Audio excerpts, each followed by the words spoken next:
Sickle cell disease is very common. At least you know somebody or have someone that knows someone that has sickle cell disease.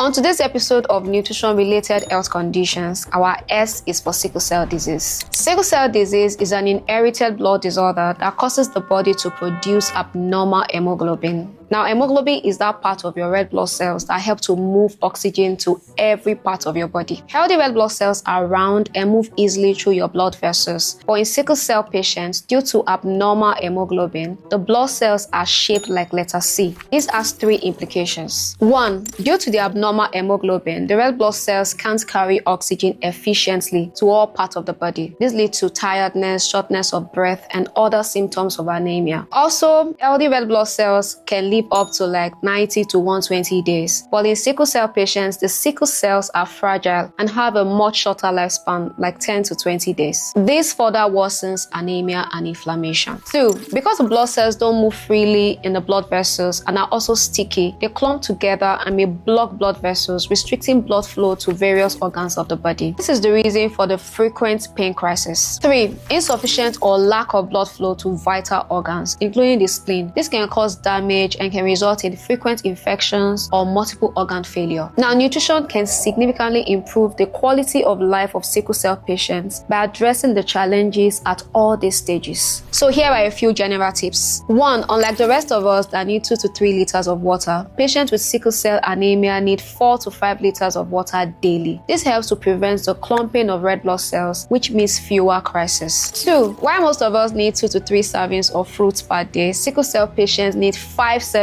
of fruits. This is to combat the level of inflammation that is going on in the body and protect the body's cells and tissues. Of course, healthy fats, vitamin D, zinc, and selenium also play a role in reducing inflammation and boosting immune health. Three, sickle cell patients need a lot of energy and protein to produce new blood cells due to the short lifespan of red blood cells, which put them at risk of malnutrition. If you know someone with sickle cell disease who is struggling to gain weight with low appetite, recurrent infection, or other complications of sickle cell disease, it's time to tell them to consult a dietitian for personalized dietary management as part of their medical treatments. Share this with someone.